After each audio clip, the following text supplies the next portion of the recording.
Está aqui do meu lado já. E a gente tem um convidado especial para o nosso bate-papo de hoje, o queridíssimo secretário estadual de Meio Ambiente, Divaldo Rezende, está aqui com a gente. Um prazer receber Luiz Armando mais uma vez e também o nosso convidado secretário. Seja bem-vindo ao Povo na TV, aos bastidores da política. Obrigado. O Divaldo é uma pessoa que conhece o estado do Tocantins desde o começo, né?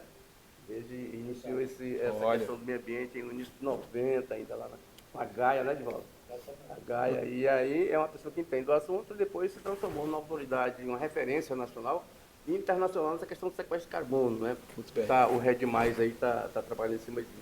E eu tive a honra de fazer uma reportagem com o Divaldo e a equipe dele lá no projeto Canguçu, na metade dos anos 90, quando eles montaram lá uma questão muito bacana lá de plantio de árvores para a questão do carbono, né? Inclusive o ministro do Meio Ambiente que inaugurou esse projeto lá, e depois veio o príncipe hoje rei, Charles, né? Esteve lá, veio aqui, desembarcou em Palmas de Palmas, foi para o Bananal, lá para a beira do Javaés, para conhecer o projeto dele, né? Um projeto muito bacana. E o Divaldo agora é secretário do Meio Ambiente. Aliás, ele já foi secretário uma vez, e hoje o secretário do Meio Ambiente está com um projeto muito grande aí, que a gente está vendo aí. A gente estava analisando aqueles dados da queimada, não queimada seja desmatamento, mas há muita degeneração na natureza do Tocantins, apesar da redução de 46% de queimadas este ano em relação ao ano passado. É um desafio, né, Divaldo? É um desafio muito grande e eu sou conhecedor desse estado. Eu estou aqui desde o início, né? Eu cheguei no Tocantins em maio de 89, puxando a cachorrinha lá na rodoviária de Miracema. E estou aqui até hoje e tem sido muito gratificante. Tocantins tem um contexto ambiental muito interessante.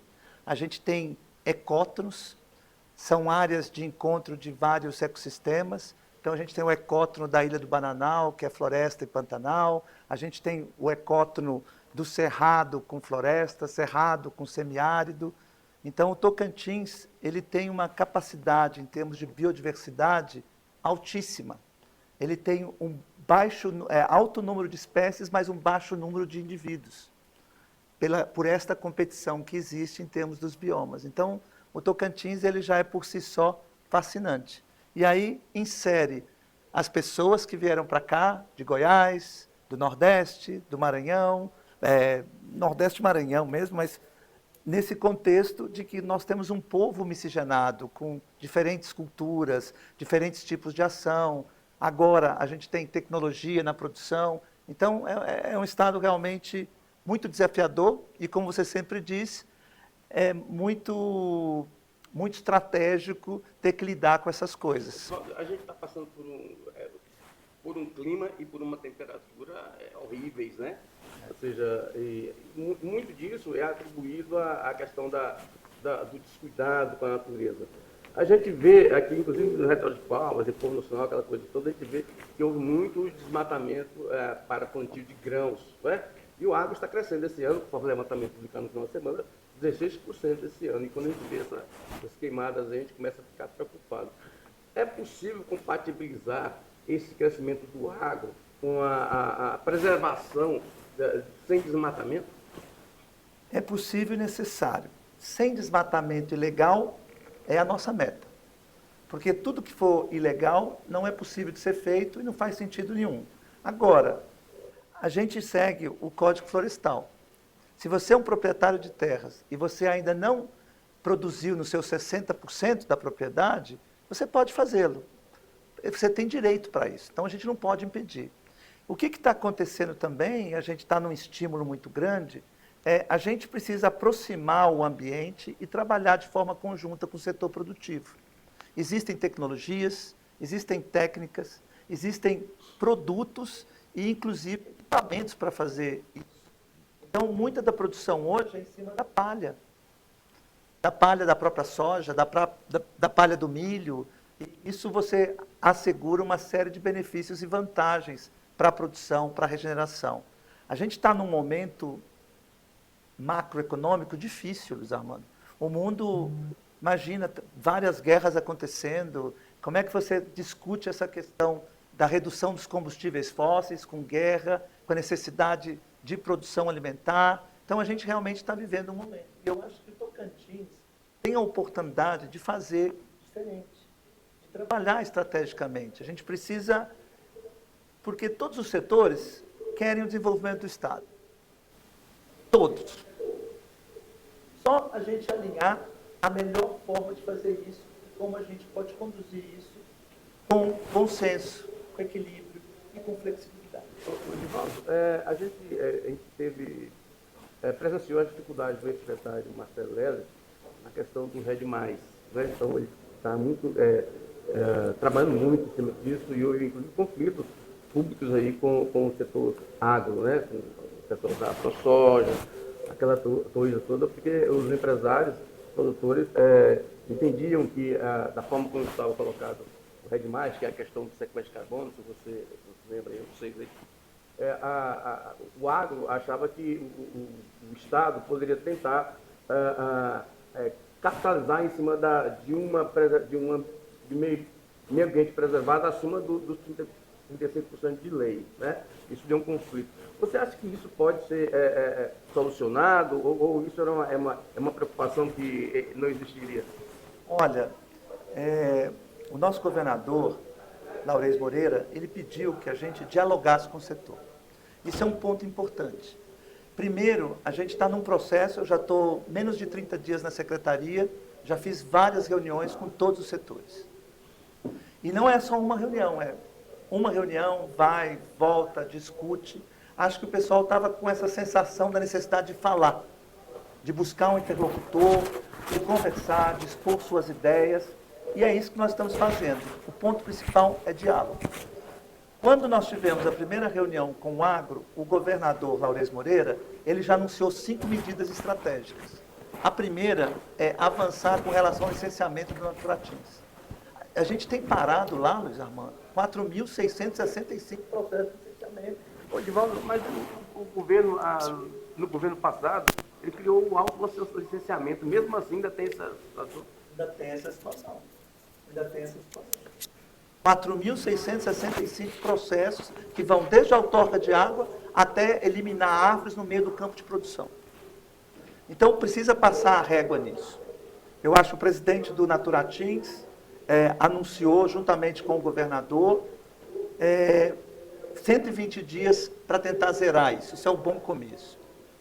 Outra medida, a questão do CAR.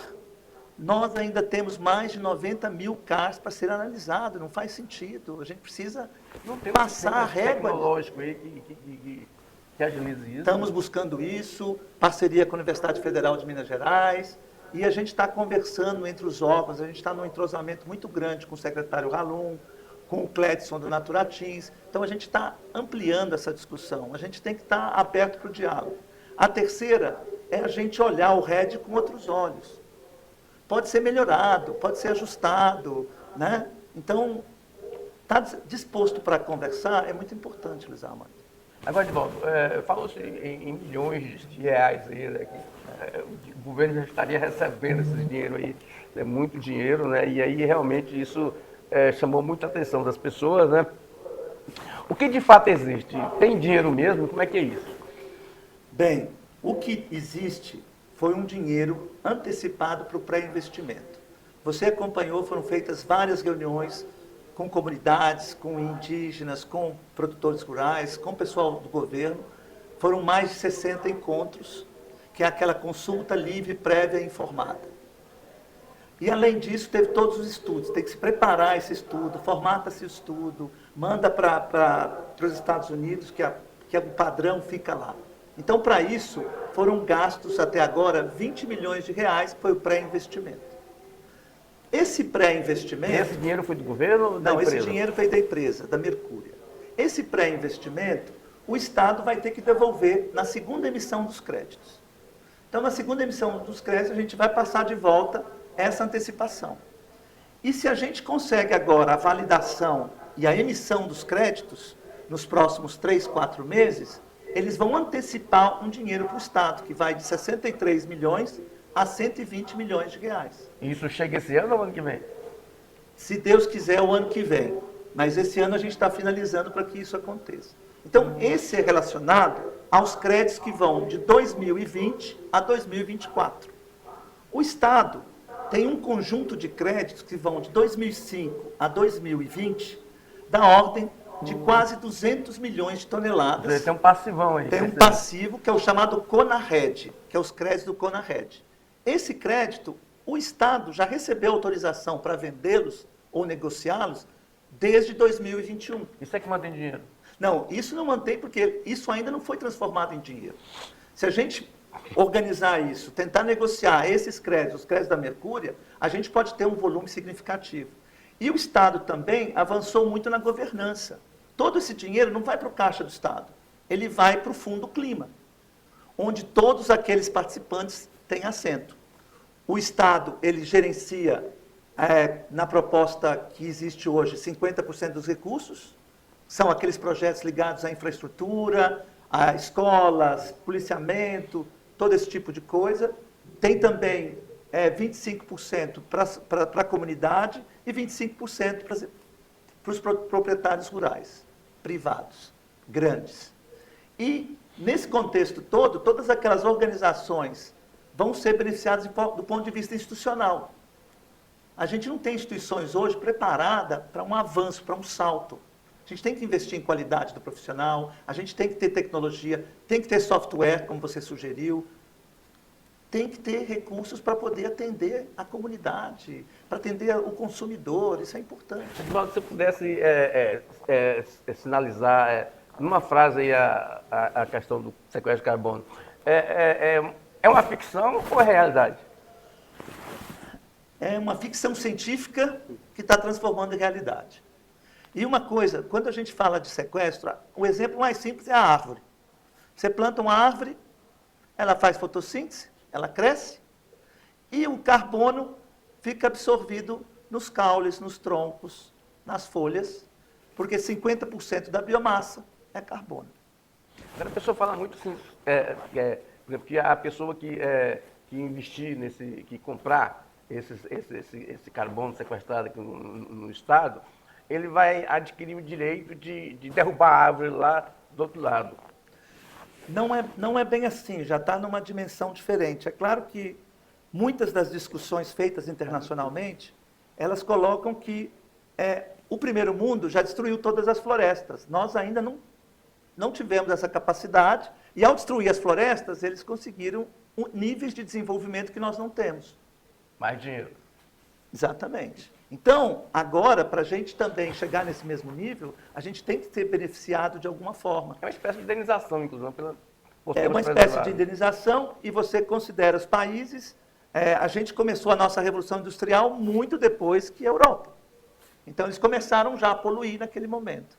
Então, se você olhar, é um tema, e você é uma pessoa muito estudiosa, essas questões do carbono, ela transcendem, ela vem de tempos muito antigos. Então, eu acho que isso tem uma dinâmica importante. Né? Vocês vão ir na COP25, né? Que vão apresentar algo mais para absorver... Nós vamos com 3 objetivos principais. Primeiro, é que na COP vai estar inúmeras organizações, desde investidores, desde organizações que podem ser interessantes para o Estado. Então, a gente vai fazer essa articulação. Nós participamos, como Estado, do GCF, que é a estrutura de governadores clima e floresta. Nós participamos do consórcio da Amazônia. Então, a gente vai também acompanhar essas instâncias. Nós participamos do consórcio Brasil Central. E, além disso, a gente vai mostrar os resultados. Está sendo preparado um material do RED, um livro, com foto, principalmente das reuniões que aconteceram, né, e com a preocupação diplomática da gente colocar todas as lideranças que participaram nisso, no âmbito dos indígenas, no âmbito dos quilombolas, no âmbito do setor rural, no âmbito político também. Então, como você escreveu no seu último artigo, além de técnico, a gente tem que ser político. Tem que ser político, né? E é um desafio, né? Assim, eu tenho uma pergunta rapidinho, eu sei que a gente tem já que entregar aqui, mas assim, a gente sabe que essa questão da Secretaria de Meio Ambiente, eu queria saber qual que é o maior desafio, né? A gente sabe que, levando em consideração que nós temos um Estado com a pecuária que avança bastante, nós temos também aquelas questões das outorgas lá na região sul, né, que tem sempre aquela polêmica na época da seca. Mas na visão do secretário, qual que é o maior desafio do Tocantins em tudo isso, né, com o passar dos anos aí? O que tem crescido? Olha, o que eu vejo é que às vezes falta bom senso. Se a gente considera as questões e os problemas que temos na área ambiental e a integração com outros setores, eu acho que a gente tem que parar, dialogar, às vezes respirar 2 vezes e fazer aquilo que é de interesse do nosso Estado. O Tocantins, ele está muito avançado nessa questão do RET. A gente começou essas políticas muito lá atrás. O governador Siqueira, quando eu estava como secretário, a gente começou a questão dos ativos ambientais, calcular os valores dos ativos ambientais. Não sei se você lembra, Luiz Armando. Então, isso tudo foi gerando e o RED passou de uma estratégia de governo para uma estratégia de Estado. Ele transpôs vários governos.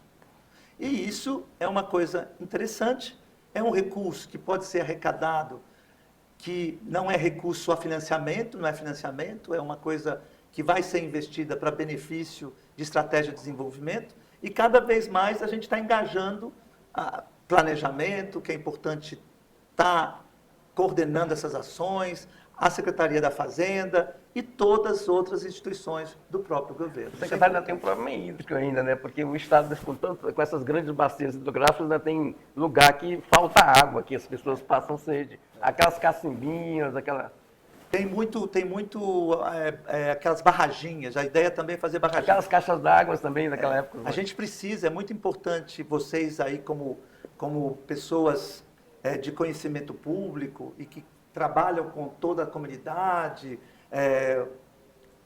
os nossos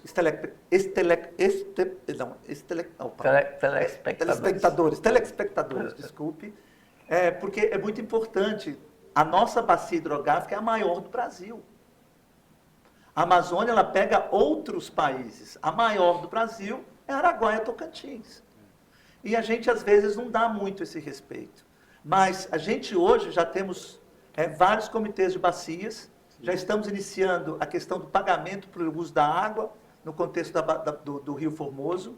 Isso vai ser uma coisa também muito inovadora, que vai estar acontecendo. Produtores tendo que pagar pela água. Os produtores tendo que pagar pela água, alinhados com isso, o Naturatins fortalecido para fazer essa cobrança, fazer essa outorga.